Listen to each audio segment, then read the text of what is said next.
အားလုံးပဲမင်္ဂလာပါကျွန်တော်အခု analysis လုပ်မဲ့ပေးကတော့ EU က USD ပါ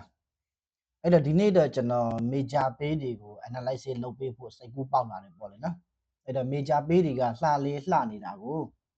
အဲ့တော့ကျွန်တော်ကိုဆွေးဆောင်နေတဲ့အတွက်ကြောင့်မလို့ကျွန်တော်ဒီနေ့ major ပေးကိုကျွန်တော် analysis လုပ်ပေးပါမယ်နော်မနေ့ကတော့ကျွန်တော် BTC နဲ့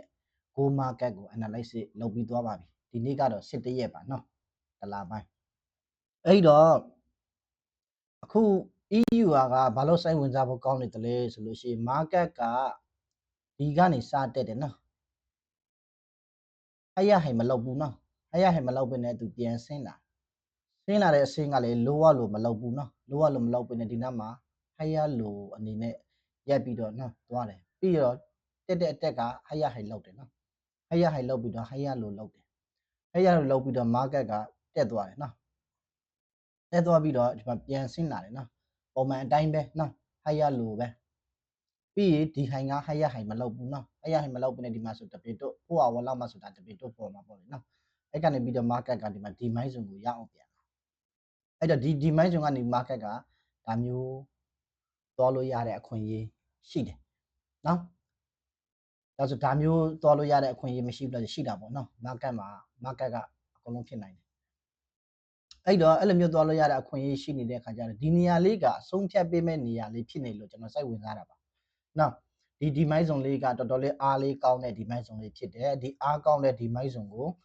ဖောက်ဆင်းလာခဲ့မယ်ဆိုလို့ရှိရင် market ဒီအောက်ကမူလလိုကိုရအောင်သွားမယ်အခွင့်အရေးရတော့မှာဖြစ်တယ်လို့ဖောက်မဆင်းပေးနဲ့အပေါ်ကို bullish ကန်တွေအားကောင်းကောင်းလေးပြပြီးတော့မှ bullish အင်္ဂါပဲတော့နော်ကျွန်တော်သုံးနေတဲ့ candle stick ပေါ့ဗျာ morning star တို့ပင်မတို့နော်အဲ့လိုမျိုးအားကောင်းကောင်းတဲ့ candle stick တစ်ခုခုပြမယ်ဆိုလို့ရှိရင် market ဒီ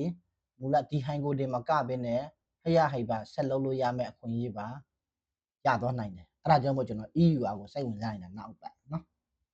အဲ့တော့နောက်တစ်ခုစိတ်ဝင်စားဖို့ကောင်းတာက GBP ပါ GBP USD ကနဲ့ EU က USD က US ဒေါ်လာကနောက်မှကြီးပါပဲနောက်မှကြီးပါပြီဖြစ်တဲ့အတွက်ကြောင့်မလို့အများစု direction ကတူပါတယ်နော်80ရာခိုင်နှုန်း90ရာခိုင်နှုန်း direction တူပါတယ်အဲ့တော့အခု GBP USD ကလေဒီမှာနော်တကယ်ကို support ကိုရောက်နေပါတယ်နော်ဒီမိုင်းဇုံပဲသုံးလိုက်ကြတော့ဒီမိုင်းဇုံကိုရောက်နေပါတယ်အဲ့တော့အဲ့ဒီမိုင်းဇုံကိုဖောက်မဆင်းနိုင်ပြီနဲ့နော် bullish ကန်တွေကောင်းကောင်းပြမယ်ဆိုကျွန်တော်ဒီအထိ DB နဲ့တစ်ထောက်လိုက်လို့ရပါတယ်နော်အကြည့်ဖောက်ဆင်းလာခဲ့မယ်ဆိုလို့ရှိရင်တော့ကျွန်တော်တို့ဒီအထိပြန်လာနိုင်ရှိပါတယ်နော်ဒါအရန်ကိုစိတ်ဝင်စားဖို့ကောင်းနေတဲ့နေရာလေးတွေကိုရောက်နေပါတယ်နော်တက်တော့က follow ရတဲ့အတွက် YouTube subscriber တဲ့အတွက်တကူးတက analysis လာရောက်လုပ်ပေးရရှင်ဖြစ်ပါတယ်အဲ့တော့လူမင်းဖုံးကြည့်တော့နာမည်မနေတာဆိုသလိုနော်အဲ့တော့ TikTok က follower နဲ့ YouTube က subscriber တွေဖုံးကြည့်လာတဲ့အခါကျတော့ကျွန်တော်က analysis မလုပ်ပေးလို့ကိုမရဘူးเนาะလုပ်ကိုလုပ်ပေးရတယ်အဲ့လိုဖြစ်တာဆိုတော့ EUD เนาะပြီးလို့ရှိရင်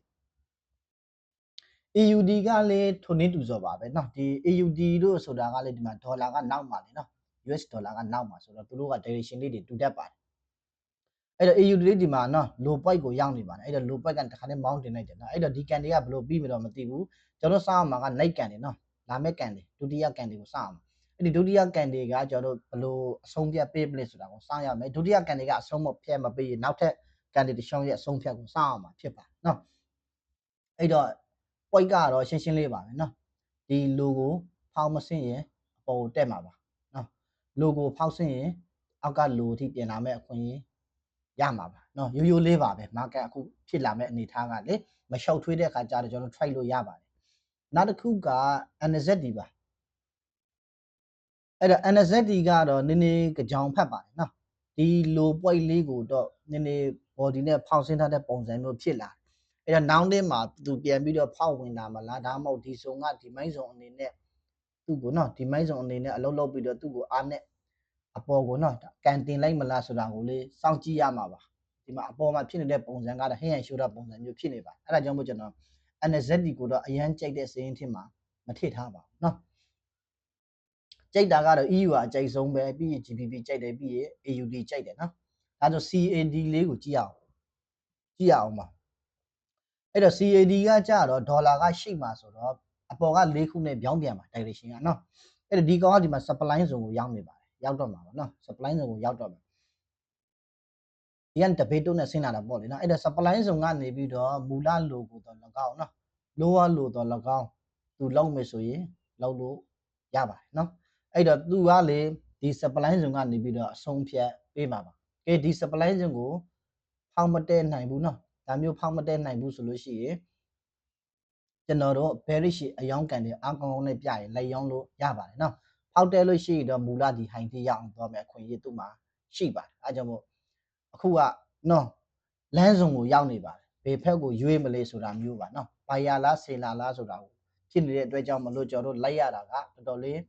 အဆင်ပြေမဲ့အနေထားမှာရှိပါတယ်အဲကြောင့်မို့ဒီနေ့ major pay တွေကိုနော် analysis လုပ်ဖြစ်တာပါအဲ့တော့ CHF နော် CHF ကတော့ကျွန်တော်ကြိတ်တဲ့ theme မှာမပါပါ